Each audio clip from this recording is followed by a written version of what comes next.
오늘 주신 하나님 말씀은 역대상 25장 1절에서 31절까지 말씀입니다. 한 절씩 교독하시겠습니다.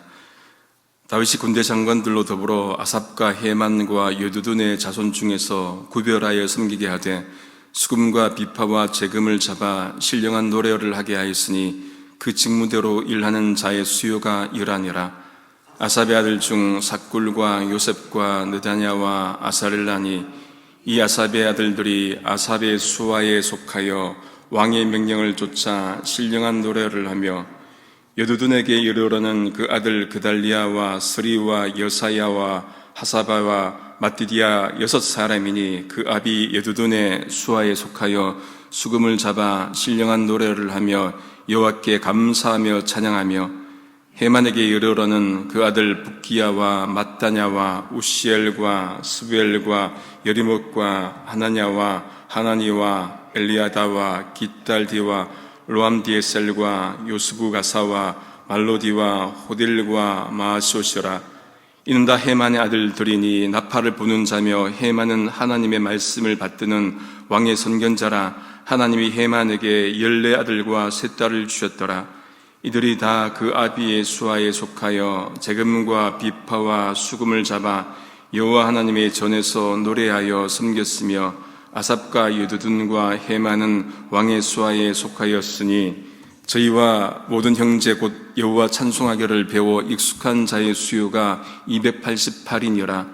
이 무리의 큰 자나 작은 자나 스승이나 제자를 물어나고 일례로 제비 뽑아 직임을 얻었으니 첫째로 제비 뽑힌 자는 아삽의 아들 중 요셉이요 둘째는 그달리아니 저와 그 형제와 아들 12인이요 셋째는 삭굴이니 그 아들과 형제와 12인이요 넷째는 이설이니 그 아들과 형제와 12인이요 다섯째는 느다냐니 그 아들과 형제와 12인이요 여섯째는 북기야니 그 아들과 형제와 12인이요 일곱째는 예사렐라니 그 아들과 형제와 12인이요 여덟째는 여사야니 그 아들과 형제와 12인이요 아홉째는 mat다냐니 그 아들과 형제와 12인이요 열째는 시므이니 그 아들과 형제와 12인이요 열한째는 아사렐이니 그 아들과 형제와 12인이요 열두째는 하사바니 그 아들과 형제와 12인이요 열셋째는 수바엘이니 그 아들과 형제와 12인이요 열넷째는 마따디아니 그 아들과 형제와 12인이요 열다섯째는 여레모시니 그 아들과 형제와 12인이요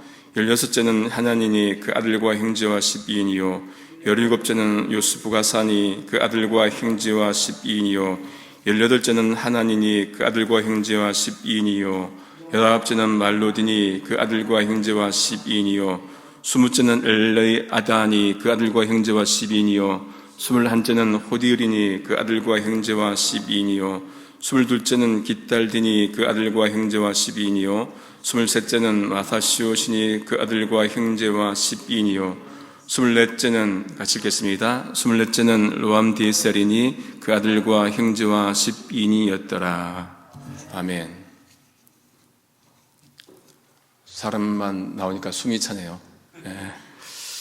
역대상 25장은 찬양대 조직을 다루고 있습니다. 성가대 조직을 말합니다. 다윗과 군대 지휘관들이 아삽과 헤만과 여두둔 그 자손 중에서 구별하여서 이제 수금과 비파와 재금을 잡게 하고 신령한 노래를 하게 합니다. 이제 그 직무대로 일한 자의 수요가 쭉 이렇게 나오지 않습니까? 여기 보면은 다윗이 군대 지휘관들과 함께 찬양대를 조직하는데 군대와 찬양대가 무슨 상관이 있을까요? 군대에 군가가 있지요. 왜 군가를 부를까요? 사기를 높이기 위해서 부르지 않습니까? 잘하는 군가, 사나이로 태어나서 할 일도 많다만 너와 나 나라 지키는 영광이 살았다. 높은 산 깊은 골 적막한 산하 눈 내린 전선을 우리는 간다. 이런 군가가 있습니다. 방위 출신인 제가 이런 노래를 하다니 방위도 군인입니다. 찬양 시에 찬양대가 앞장섰던 경우도 있지만은 참 전쟁 시에 찬양대가 앞장섰던 경우도 있는데 여호사밧 시대에 이런 예가 있었습니다. 역대하 20장 21절 22절입니다. 백성으로 더불어 의논하고 노래하는 자를 택하여 거룩한 예복을 입히고 군대 앞에서 행하며 여호와를 찬송하여 이르기를 여호와께 감사하세 그 자비하심이 영원하도다 하게 하였더니 그 노래와 찬송이 시작될 때 여호와께서 복병을 두어 유다를 치러 온 암몬 자손과 모압과 세일산 사람을 치게 하심으로 저희가 피하였으니. 이렇게 찬양은 군대에서도 전쟁에서도 중요한 역할을 감당한 것을 보게 됩니다. 다윗이 찬양대회를 이제 세우는데 구별하여서 세웁니다. 그리고는 하나님의 성전에서 찬양하게 한 것이죠. 그럼 찬양대만 구별된 자들입니까? 아닙니다. 우리 모든 사람, 우리 모두가 하나님을 찬양한다면은 우리 모두도 구별된 자들인 것이죠. 신명기 7장 6절 세 번역입니다. 당신들은 주 당신들의 하나님의 거룩한 백성이요 주 당신들의 하나님이 땅 위에 많은 백성 가운데서 선택하셔서 자기의 보배로 삼으신 백성이기 때문입니다. 하나님이 선택하신 자이기 때문에 어떻다는 얘기입니까? 구별된 자라는 거예요. 구별된 자라는 것은 뭡니까? 거룩한 백성이라는 그런 의미이기도 한 것이지요. 하나님께서 이스라엘 백성들을 선택하셨습니다. 왜 그렇습니까? 구별된 자들이기 때문에 선택하셨습니다. 거룩한 백성입니다. 하나님께서 주님을 믿는 모든 사람을 택하셨습니다. 구별된 자들입니다. 그러니 거룩한 백성으로 살아야 하는 것이죠. 그러면은 거룩한 백성이라면은 거룩한 백성답게 살아야 합니다. 종종 말씀드리지만은 하나님의 은혜는 우리에게 은혜 받은 삶을 살 것을 명령합니다. 제 말이 아니라 베드로전서 1장 15절 16절을 한번 보십시오. 오직 너희를 부르신 거룩한 자처럼 어떻게 하라고 합니까? 너희도 모든 행실에 거룩한 자가 되라. 명령형입니다. 거룩하실 때 내가 거룩하니 너희도 거룩할지어다 하셨느냐라. 내가 거룩하니 너희도 거룩해야 돼. 은혜는 여러분, 은혜만 있으면 값싼 은총이에요. 은혜는 은혜 받는 삶을 요구합니다. 제 말이 아니라 목회자의 말들이 아니라 성경의 말씀이에요. 그러면 이 말씀들을 잘 기억하고 우리가 살아야겠죠. 은혜만 강조하면 편하지요. 삶이 없으면 편합니까?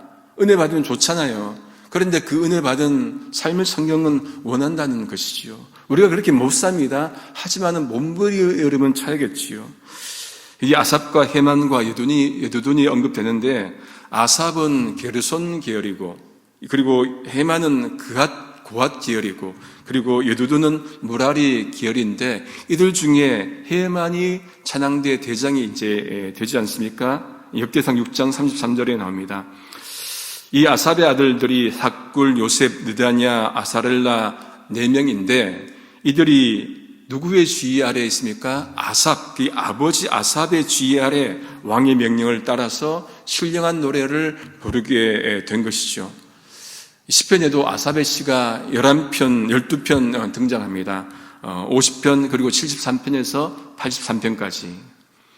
그 다음 여두둔의 가문에서 6명 이제 등장합니다. 그달리야, 서리야 그렇게 해서 쭉 6명이 이제 등장을 하는데 그들은 아버지 여두둔의 지휘 아래 수금을 잡아서 신령한 노래를 하고 여호와께 감사하며 찬양하였습니다. 여두둔과 관련된 시도 10편에 3편, 39편, 62편, 77편 그렇게 등장합니다. 여기 앞에 1절, 2절, 3절에 여러분 보시면 공통된 표현이 무엇입니까? 공통된 표현을 찾으면 신령한 노래입니다. 신령한 노래. 그러니까 찬양대는 신령한 노래를 하는 자들입니다. 세상 노래가 아니라 신령한 노래, 하나님을 찬양하고 높이니까 신령한 노래이겠지요. 그런데 찬양대만 하나님을 노래하고 신령한 노래를 합니까? 우리 모두 하나님을 찬양하니까 우리도 신령한 노래를 하는 것입니다. 그 다음에 헤만 가문 4절에 보면 쭉 나오는 게 14명입니다. 이들은 다 헤만의 아들인데 나팔을 부는 자들입니다.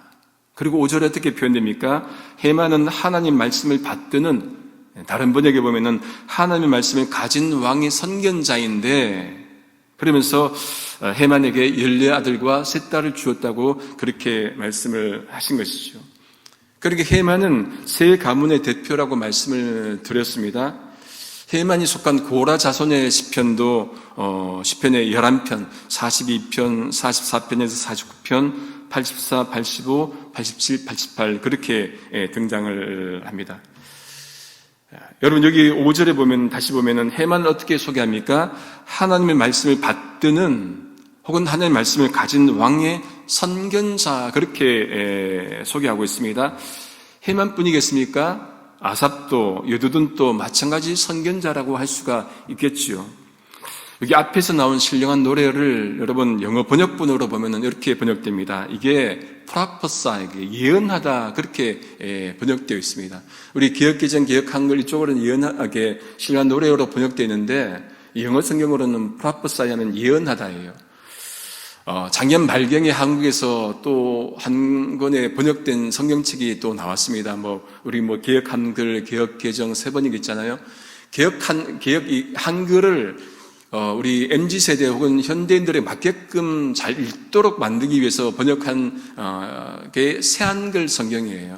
여러분 검색하면 나옵니다. 새한글 성경. 한 35명의 학자들이 막 오랫동안 이렇게 번역을 다시 했다고 그렇게 나오는데 거기도 보면은 이 번역이 예언하는 사람들 혹은 예언했다 그렇게 번역하고 있습니다.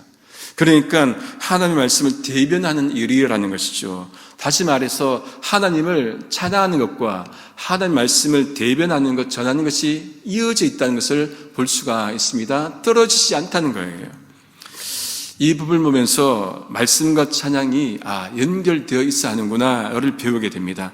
찬양은 말씀에 근거한 찬양이어야 하고 말씀에 근거하지 않은 찬양은 오래가지 못한다는 것이죠. 많은 찬양 집회가 있어 왔고 지금 또 찬양 집회가 많습니다. 그런데 많은 경우에 말씀은 소홀히 한 채 찬양만 하는 경우들이 참 많습니다. 막 찬양만 뜨겁게 하는 경우가 있는데 무슨 문제가 발생합니까? 그렇게 되면은 감정만 자극하게 된다는 것이죠. 청소년 시기를 돌아보면은 많은 찬양 집회 교회에 오기도 하고 또 가보기도 했었습니다. 그러면은 막 집회하다가 결단하라고 하죠. 그러면 손 들고 막 결단하면 앞으로 나오라고 합니다. 그럼 나오면 이제 기도하고 같이 막 뜨겁게 하죠. 좋은 것이라고 여겨집니다. 그런데 분위기상 감정만 터치하면은 그리고 오래가지 못하는 거예요. 헌신하고 그때는 막 눈물 흘리고 막 했는데 돌아서서 며칠 지나면은 그 감정이 사라져 버립니다. 그러면은 언제 결단했는지 까먹은 거예요. 눈물 흘리고 콧물 흘리고 막 했는데 잊어버립니다. 왜 그렇습니까? 말씀 충실하지 않아서 그런 거예요. 그러니 하나님을 찬양하되 말씀에 근거한 찬양을 해야 되고 동시에 말씀이 있는 찬양을 해야 합니다. 감정이 결단을 지속시키는 것이 아니라 말씀이, 복음이 결단을 지속시키는 것이죠. 내가 결단하는 것이 아니라 하나님께서 결단한 나를 붙들어 가시는 것입니다. 이들이 이제 그 아비의 지휘 하에서 수하에 속하여 지휘 아래 지도를 받으면서 재금과 비파와 수금을 잡고 여호와의 전에서 노래하며 하나님의 전을 섬겼습니다. 6절 그 하반절에도 보면은 왕의 수하에 왕의 지휘 아래 또 있었습니다. 이 두 가지를 좀 보고자 합니다. 첫 번째 아버지의 지휘 아래입니다. 그러니까 아버지의 지도하에 아버지가 찬양을 가르쳤다는 얘기예요. 아버지 신앙 영향 아래에 있었다는 그 얘기인 것이죠. 이 말씀이 가정에서 찬양하는 것 정말로 저는 좋다고 봅니다. 제가 찬양송가 중에 사철의 봄바람 이 찬양을 참 좋아하는데 제가 왜 좋아했을까를 이렇게 떠올려 보니까 어릴 때 수요 예배에 엄마 손 붙잡고 수요 저녁 예배 가거나 주일 저녁 예배 가서 이 찬양 불렀던 기억이 막 이렇게 떠올라요. 가사가 이렇습니다. 사철의 봄바람 불어있고 하나님 아버지 모셨으니 믿음의 반석도 든든하다 우리 집 즐거운 동산이라.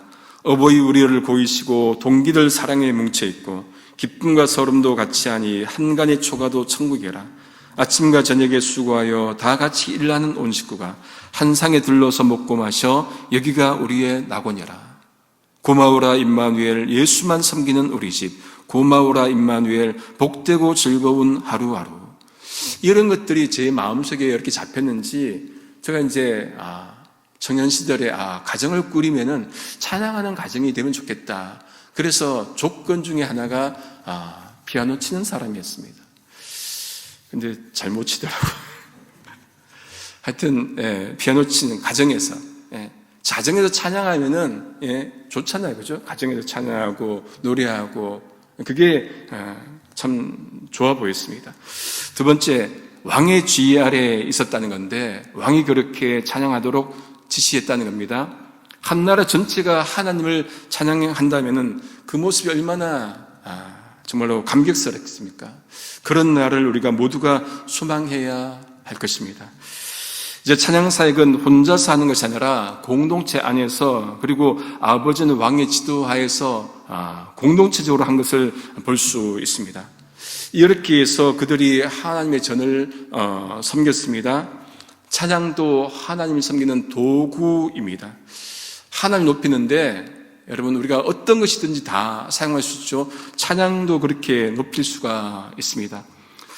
우리가 사역을 할 때 하나님 높여야 되는데, 그렇죠? 하나님 섬기는 사역이 되기를 소망합니다. 이제 그들과 모든 형제들은 여호와 찬송하기를 배워서 익숙한 자들인데 그 수요가 288명이었습니다. 이들은 찬송하는 것을 배운 이들입니다. 여기 배워 나오죠. 찬송도 여러분 배워야 합니다. 성가대나 찬양팀은 매주 새로운 곡들을 찬양할 때 그냥 합니까? 배워서 합니다. 그러니까 예배 시간에도 우리가 그 배운 찬양을 같이 나누니까 또 배우게 되는 것이죠. 새로운 찬양도 많이 배우고 불러야 합니다. 시편에도 새 노래로 주님을 찬양하라고 곳곳에서 말씀을 합니다. 33편 3절, 40편 3절, 96편 1절, 98편 1절 등등 새 노래로 찬양하라 많이 등장합니다. 예전에 사역했던 교회에서 보면은 미국에 일찍 오신 분들은 새로운 찬양을 하면 버거워하시더라고요. 그래서 막 그렇게 요구를 하십니다. 낮엔 해처럼 밤엔 달처럼 이런 옛날 찬양 좀 많이 했으면 좋겠다. 그런 찬양들도 좋겠죠. 그런데 새 노래로 같이 부르고 새로운 고백들도 많이 하면 더 좋을 것 같습니다. 그렇게 하나님을 경배하고 찬양하는 것 필요합니다. 이제 8절에 보면은 찬양대를 뽑을 때도 앞에서 제사장을 뽑을 때처럼 차별 없이 그렇게 뽑습니다. 8절 말씀 세 버전입니다. 이들이 제별을 뽑아서 책임을 맡을 때에는 대가나 초보자나 스승이나 배우는 사람이나 구별을 두지 않았다. 그 말씀이 무슨 말씀입니까? 하나님을 찬송하는데 대가가 어디 있고 여러분 초보자가 어디 있고 스승이 어디 있고 제자가 어디 있습니까? 모두 다 같이 겸손한 마음으로 그렇게 배우고 불러야 할 것입니다. 하나님 찬송하는데 잘난 사람 없고 못난 사람 없습니다. 높은 사람 없고 낮은 사람 없습니다. 모두 피조물이고 왜? 모두 죄인들이기 때문에 그렇지요. 모두가 하나님을 찬송할 수가 있다는 말씀입니다. 차별 없이 균등하게 기회가 주어진다는 그 말씀입니다.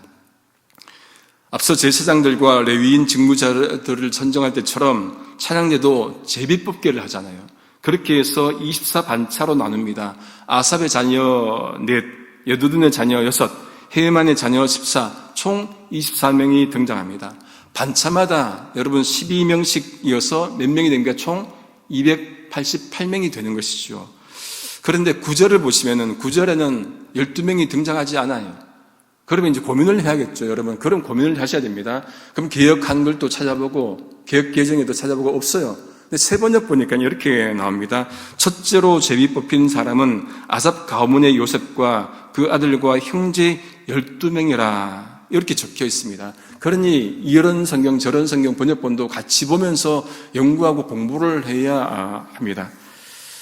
이렇게 하나님 찬양하는데 뽑힌 이들이 총 288명인데 쭉 우리가 뒷부분을 읽지 않았습니까? 1절, 3절, 5절, 7절 이 반차는 앞에 아삽 가문, 앞에 읽은 그 부분과 이렇게 연결을 한번 지어보십시오. 아삽 가문이고 2, 4, 8, 10, 12, 14 반차는 여두둔 가문이고 나머지 6, 9, 11, 13 그리고 15에서 24까지는 이제 헤만 가문이 맡게 되는 것을 보게 됩니다.